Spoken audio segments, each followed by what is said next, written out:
Así entramos con el análisis. Para ello nos acompaña Gustavo Rentería, es periodista, analista mexicano, nos acompaña desde Ciudad de México. Gustavo, bienvenido, muy buenas noches, ¿cómo está?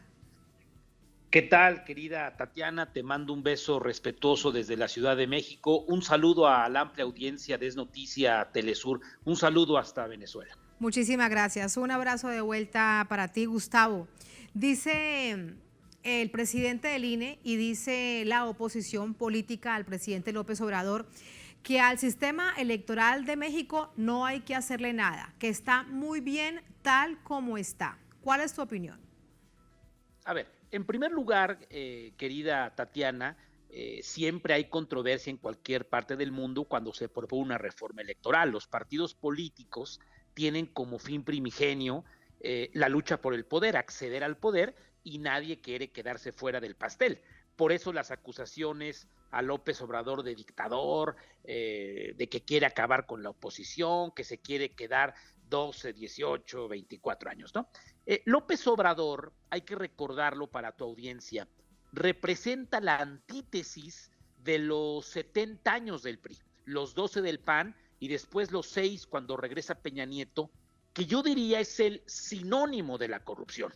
Ahora, ¿cómo se repartían, Tatiana, el poder en los últimos 90 años? Bueno, a través de lo que yo he llamado la cuotocracia. ¿Qué es esto de la cuotocracia? Es decir, una fórmula de cuotas. En el INE, en el Instituto Electoral, 5 consejeros para el PRI o el PAN, y así se iban repartiendo, 4 para el segundo, 3 para el tercero. Y así en la Corte, en la Suprema Corte, en el Instituto de Transparencia, en los organismos reguladores de energía, en telecomunicaciones. Y antes, mientras existía un partido único que era el PRI, a nadie le preguntaban, ellos se quedaban absolutamente todo. Esto empezó a cambiar y empezó la cuotocracia a partir de 1997. Ahora, si tú me permites, para tu amplia audiencia, ¿qué es lo que propone la reforma electoral? Nuestro colega reportero ya hace una síntesis, pero yo quiero abundar. Primero, reducir de 11 a 7 consejeros. Número 2, hay que explicar cómo propone López Obrador que se elijan. De una lista que proponga Cámara de Diputados, Cámara de Senadores, la Corte y el propio presidente, para que se haga un organismo verdaderamente autónomo. El más votado se convierte en el presidente. Es decir, el consejero de todos estos, de estas listas, el más votado, se convierte en el presidente. La desaparición de las OPLES u organismos electorales. En México tenemos 32 entidades. Tenemos un organismo electoral federal y 32. Se gasta mucho dinero. Se dice que se quede uno con toda la fuerza. Efectivamente, ya lo decía el reportero, 200 plurinominales a la calle. Estos no llegan por votos, llegan por una compensación por listas que hablan de representatividad. Pero esta figura, Tatiana, se abusó de ella, porque saltan plurinominales del Senado a la Cámara de Diputados y de diputados a senadores y nunca han ganado un solo voto. Hoy, cada diputado representa 252,000 habitantes. Ahora quiere que cada diputado represente a más de 400,000 habitantes. Atención, el voto electrónico, hay que aprovechar las nuevas tecnologías y López Obrador propone que ya se pueda votar, por ejemplo, por internet. Garantizar el voto extranjero. Y lo que más duele a los partidos es la reducción del financiamiento público. Aquí en México no se permite que los privados, salvo excepciones muy rigurosas, puedan apoyar a los partidos. Aquí el dinero que se gastan, que es multimillonario, se hace a través de financiamiento público y López Obrador quiere que se reduzca este financiamiento, ¿Y querida colega de Tatiana cuánto Vázquez. es ese financiamiento público, Gustavo? Mira, lo que te puedo decir es que cada voto, o sea, si tú divides lo que nos gastamos entre los votos, es de los votos más caros de todo el mundo. O sea, somos una democracia verdaderamente onerosa. El presidente tiene una frase que repite constantemente de que no puede existir gobierno rico con pueblo pobre. Lo que te puedo decir, para no entrar en discusión de números, te puedo asegurar que cada voto mexicano, cuando elegimos a diputados, senadores, gobernadores, alcaldes, diputados locales y presidente, es uno de los más caros del planeta. Y la reforma electoral, Tatiana, que propone el presidente, también habla del cambio de la comunicación política. Hoy, radio y televisión tiene que, pues es la palabra correcta, es el verbo correcto, regalar spots a los partidos. De entrada, esto aleja a las audiencias. La gente ya no escucha radio ni televisión, le cambia, usa los controles remotos o cambia en el automóvil, porque saturan con mensajes mal producidos. Es una guerra del uno al otro. No dicen lo que yo propongo, lo que yo ofrezco, sino utilizo el spot de radio y televisión para criticar al contrario. Es una guerra absurda. Hay un dato importante, Tatiana, que debe de conocer el auditorio de Es Noticia de Telesur, que es que para que pase esta reforma se requieren 3/4 partes de la Cámara de Diputados, y hoy López Obrador no lo tiene, ya sufrió una derrota con el tema de la reforma eléctrica. Hoy se requieren 3/4 partes, pero el presidente siempre va hasta el final. El presidente lo que quiere es, digamos que los ciudadanos, los votantes, los sufragantes, los mexicanos, conozcamos quién está a favor de estos cambios que él llama democráticos y urgentes, y los que quieren permanecer, que los acusa de conservadores, querida Tatiana. Y el PRI, el PAN y el PRD ya dijeron hoy en esa llamada coalición de Va por México que esa reforma se cae. De una vez le envían el mensaje al presidente López Obrador. Así que de antemano le están diciendo, presente su ley, que además no nos gusta que llegue desde el Ejecutivo. Ahí también quiero preguntarte por qué, si es tan normal que el Ejecutivo, que un gobierno envíe leyes a un Congreso para que sean debatidas, en este caso para hacer una reforma al sistema electoral, ¿por qué les parece a ellos tan novedoso y contrario? ¿Y cómo ver además este mensaje que ya están enviando? A ver, te respondo en 3 vertientes. La primera, el PRI siempre gobernó y tenía un gran opositor que era Acción Nacional. El PRI representaba la centroizquierda, el PAN representaba siempre la derecha y era el gran opositor del PRI, logra inclusive en el año 2000 conquistar la presidencia. Y el PRD, donde militó López Obrador, fue presidente de ese partido, representaba a la izquierda. Pero hoy es uno solo, ahora se llaman Va por México, es una coalición de partidos donde, imagínate, el de derecha convive con el de izquierda con el de la derecha. Se hizo ahí una conjunción de agua de aceite que nadie puede entender. Arroz con mango, Gustavo, 2. Pero ¿qué los une? Permíteme, te pregunto, ¿qué los une en este arroz con mango, dirían en Venezuela? A ver, pues el arroz con mango sabe muy sabroso, es el dinero, es el poder. Ellos se peleaban, se repartían. Recuerda lo que te dije en mi primera participación, la cuotocracia. Mira, tú quédate callado y yo te doy 3 consejeros. Tú quédate callado y yo te doy dinero. Mira, tú apruébame la ley y yo te comparto 3, 4 gobernadores. No estés molestando. Mira, tú quédate callado y te doy obra pública. Es decir, era una farsa, era una simulación. Algunos escritores ya están hablando en 2022 que apenas la verdadera democracia nació en 2018. Algunos dicen, no, nació en 97 cuando pierde el PRI la Cámara de Diputados, el control. Otros dicen que en el año 2000 cuando ganó Fox, que era la derecha, la presidencia. Pero unos dicen, no, fue hasta el 18, porque antes era pura farsa, era todo de mentiras.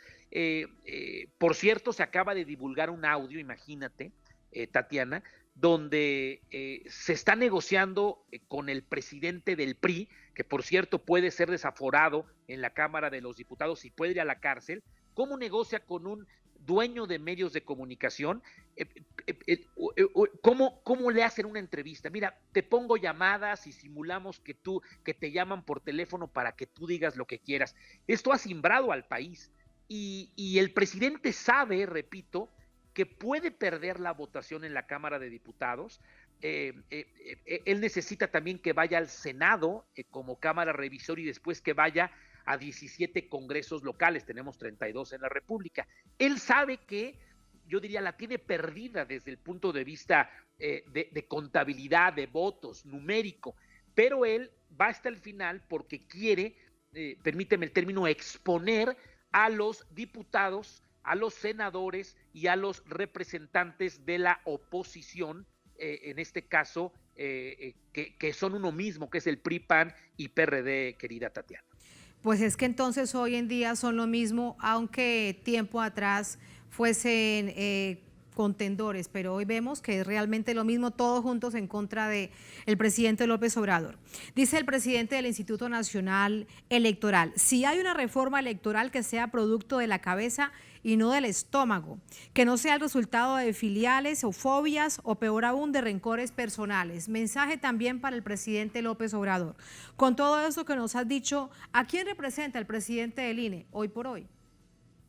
Bueno, mira, regresando a mi tesis de que antes era la cuotocracia, pues representa al PRI y al PAN. Es decir, antes se ninguneaba a la izquierda representada por López Obrador y hoy ninguno, debo de corregir, ya hay propuestos por López Obrador, pero no tienen la mayoría. Él dice, para que no haya discusión, que se renueven todos los consejeros del Instituto Nacional Electoral para que sea verdaderamente autónomo. ¿Y quién representa, a quién representa el señor Murayama y el señor Córdoba? Pues desde el punto de vista del gobierno mexicano, de la 4T de López Obrador, al PRI y al PAN, querida Tatiana. Es decir, a la coalición de Va por México. A la coalición de Va por México, que antes eran partidos encontrados y hoy los califica con dos palabras muy sencillas López Obrador: el conservadurismo y el PRIAN-PRD, ¿no? Que junta PRI, PAN, PRD, el PRIAN-PRD, que es la derecha mexicana.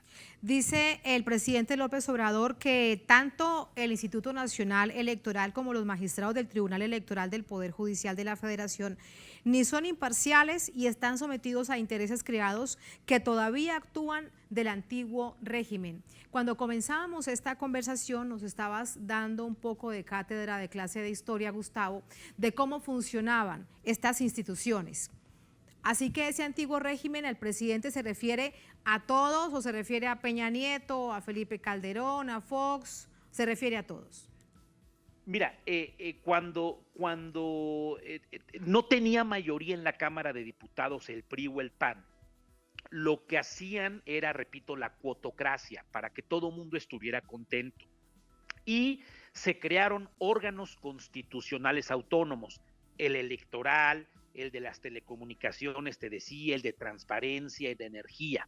Y después se comprobó que estos órganos reguladores estaban regulados por los mismos regulados, estaban maiceados por los regulados, estaban controlados por los regulados. Voy a poner un ejemplo: el Instituto de las Telecomunicaciones, controlado por los medios de comunicación; el Instituto Electoral, controlado por los medios; el Instituto de Transparencia, controlado por los que tenían que darnos obligadamente la información. Entonces, lo mismo desde la óptica del presidente López Obrador, hoy pasa con el Instituto Electoral y con el Tribunal Electoral, que es la máxima instancia del Poder Judicial de la Federación, quien entrega las constancias de mayoría, califica las elecciones. Imagínate. Así es, Tatiana, que imagínate, esto es muy grave. Claro, pero es muy grave porque es un sistema, es un sistema, Gustavo, realmente perverso para un gobierno que lleva 3 años y que realmente desea democratizar las instituciones.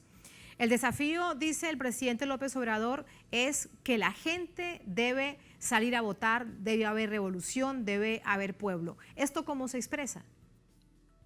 Bueno, se expresa con elecciones libres y limpias. Y hay un dato que no cuadra en todo esto para mucha gente que nos está viendo en este momento en el aparato televisor.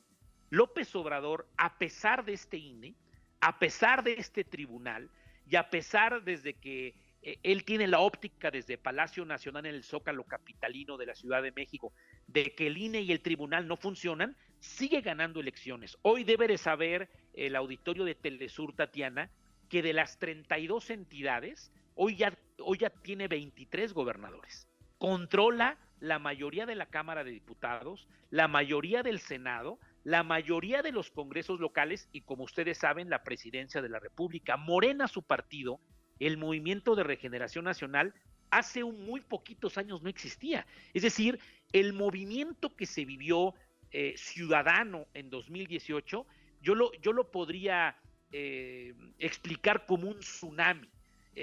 Por ejemplo, ahora que vemos a través de la pantalla de Telesur lo que pasó en Colombia, que nunca pensamos que una persona de izquierda pudiera llegar al poder, o en Chile, por ejemplo, es un fenómeno que ya vivimos los mexicanos en 2018. Repito, algo que se antojaba verdaderamente imposible. Y este partido que nace con toda la corriente en contra, hoy, repito, tiene la presidencia, el Senado, la Cámara de Diputados y sigue ganando elecciones. Viene, por ejemplo, en el 2023, 2 gubernaturas más, y todas las encuestas, todos los ejercicios demoscópicos, Tatiana, hablan de que puede ganar Morena. Y uno diría, pues ¿para qué quiere el presidente cambiar la ley electoral si como está sigue ganando elecciones? Él dice, no, es que mi paso no es únicamente ganar más poder, se trata de que en la posteridad pueda haber más democracia desde la explicación, desde las palabras, estoy parafraseando a Andrés Manuel López Obrador, querida Tatiana. Que se acabe el fantasma del fraude como él una vez fue víctima en uno de los procesos electorales. Muchísimas gracias por ese análisis, muy interesante, Gustavo, siempre. Gracias, buenas noches. Buenas noches, y es verdad, en 2006 él acusa, fue víctima de un fraude electoral. Gusto de saludarte, saludos Adiós, desde México. muchas gracias, buenas noches. Adiós, Tatiana, Adiós. buenas tardes. Gracias.